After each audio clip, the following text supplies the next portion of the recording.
Today I fucked up by discovering I have thalassophobia (TW thalassophobia). I was out on a kayak with a couple of friends at the beach. We were on vacation in Italy and we went on a lit swim in the water. I've never had issues with deep water. I jumped in lakes, deep pools etc. no problem. Today however, I've had my brother's swimming goggles on.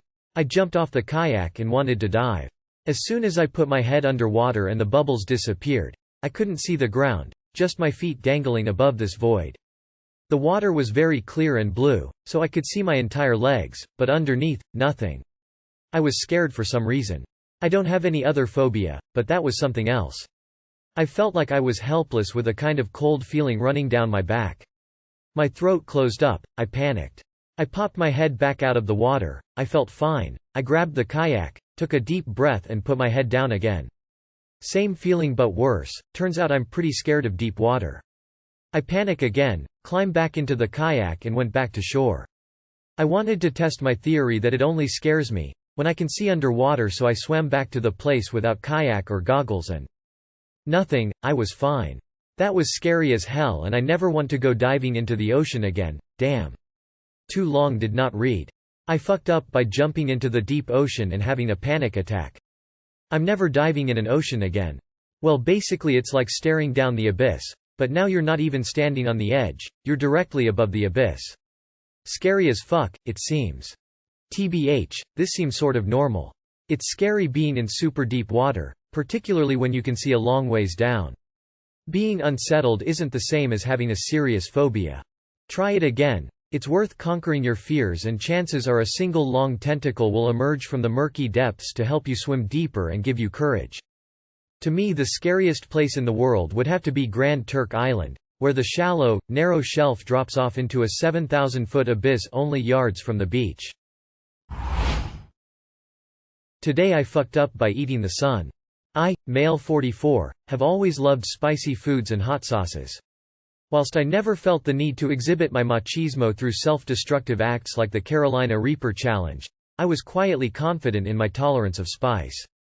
Until today. Visiting a local chili festival, I had been enjoying cheeses, meats, crisps, nuts, jams, chutneys and sauces. Some mild, some hot, some very hot. Almost all absolutely delicious.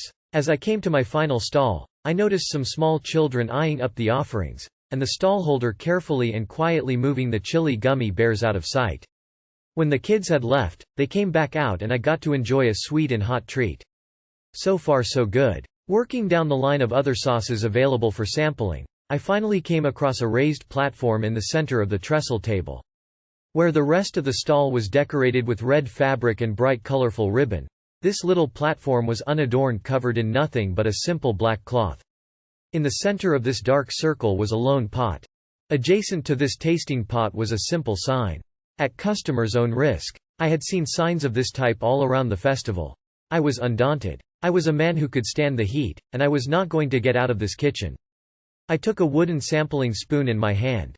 The proffered cocktail stick I considered to be for amateurs, scooped a cautious sampling and popped it into my mouth.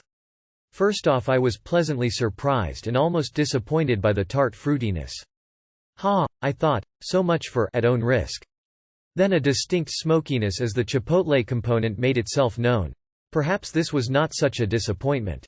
This was actually pretty good. Then the prickle on my lips let me know that the heat was about to come through. Yup. There it was. The prickling sensation spread across my tongue. Right to the back of my throat. Not bad. The prickling gave way to a stronger heat. Alright. But where I had expected the heat to persist and then plateau, it continued to build. I was beginning to think that perhaps I had made an error when my nose started to dribble snot and my eyes to tear and stream so hard that I couldn't see. A drink. That's what I needed. I looked at my empty water bottle, and turned to my wife. Please get me a drink? I can't actually see to walk to any of the bars. Grinning sheepishly at my own situation, I waited for my drink and for the heat to subside. Instead the heat remained, but now it was accompanied by a crushing pain in my abdomen.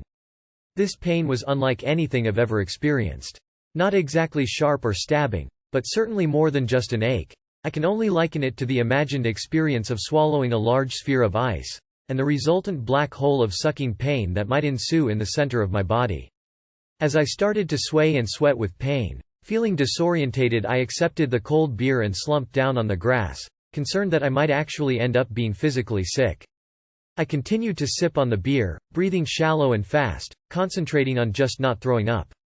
Concerned looks were passed between my family members. Was Dad okay? 5 minutes later I became convinced that the nausea was going to exceed my threshold for containing it, so staggering back to my feet I started towards the portaloos at the edge of the field. Arriving at the toilets I was close to giving up, when suddenly the pain simply vanished, and in that same instance each and every pore of my body simultaneously liberated every drop of sweat available.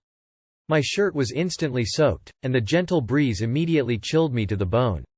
But I didn't care, because the relief from misery and pain was euphoric. I practically skipped back to my family, beaming smiles to everyone I passed.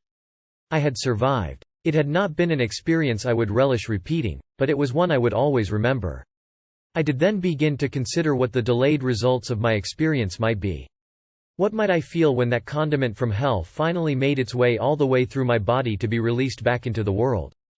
Just as the worst horrors of my imagination began to crystallize, the singer on the live music stage began to belt out the classic Beatles song, "Here Comes the Sun." For those interested, the sauce was called, "Who Dares Burns, Extreme Prejudice." Too long did not read. Ate a spoon of hot sauce so strong I nearly collapsed. Tomorrow. Today I fucked up by shitting out the sun. You're a great writer, it was a very gripping story. I wish your bowel the best of luck. I've had that same experience. That pain in the abdomen from one bite is a whole new level. It's interesting they were able to get the flavor of the sauce before the heat kicked in. Some advice for tomorrow: make sure you eat a lot of bland food. Don't eat anything fatty or spicy for the rest of the day and the ring of fire won't be as bad. Reminds me of that Simpson episode. Today I fucked up by giving a guy a chance. Update. I texted him saying I didn't want to talk to him anymore, and as expected he said some dumb shit. The main thing was that he said he wanted to die happy, but since I'm leaving he's just going to be alone again. This was followed by him saying he could replace me in a minute with any other girl. So I just blocked him. I doubt he'll do anything else since he has none of my personal info. Thanks for all of the advice. So this guy confessed to me almost a year ago while we were in uni. At the time I had a boyfriend, so I rejected him. Now that I'm single I decided I would give him another chance, and it is probably the worst decision I've made in my entire life. We have only known each other for 3 days and he has already guilt-tripped me and suicide-baited me. He also sent me an image of his ex self-harming, again without my consent. He has also admitted to stalking me before he even confessed. I tried breaking it off today, but he further suicide-baited me, as well as publicly humiliated me by posting that I didn't care about him and that I hated him. I really don't know what to do because I don't want him to actually kill himself, but at the same time I don't want to be with him anymore. TLR, I gave a guy a chance and he suicide-baited me among other things.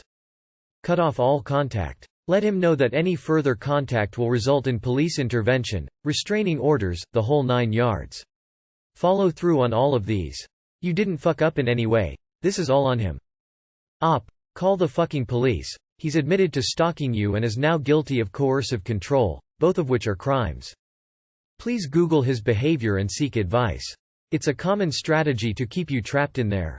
He doesn't respect any no from you, it will only get worse. And finally, it's not your fault that he is mentally ill, he can't just blame his suicide on you. Get out as soon as you can, the longer you stay, the harder it gets for you. Today I fucked up by breaking up with my boyfriend for my parents. I had been dating my boyfriend for close to 4 years. A bit of background, we were in the same college, both are now working. He was in the college band and used to perform. I am a nerd. I felt like I was his fan. Last year I told my parents about him and my intention on getting married to him. They straight up denied. Few months back my boyfriend and I had an argument and he OD'd on his meds. Was taken to the hospital in time because I had called his family. Earlier as well he had similar thoughts, but I was able to talk him out of it. At the same time my parents gave me an ultimatum that if I meet him, they would cut me off. After a few months of back and forth I told him since he is unable to give up smoking, cig and other stuff, we should break up. I am a non-smoker. Now I feel I will regret this for my entire life. Too long did not read. I broke up with my boyfriend when I still loved him, because of my family. I will regret this for the rest of my life. On the one hand, you don't need to be in a relationship with somebody who's going to OD because you had a disagreement. On the other, you seriously need to figure out your relationship with your parents because it sounds to me like they treat you like a little kid. You're a grown-ass woman and shouldn't be caving to your parents like that. But that being said, as a grown-ass woman you shouldn't need to be worried about being cut off by your parents at this point. However, as a counterpoint to my counterpoint, it sounds like they were probably right about this guy and it's likely in your best interest to find someone else. I'll take my down votes now.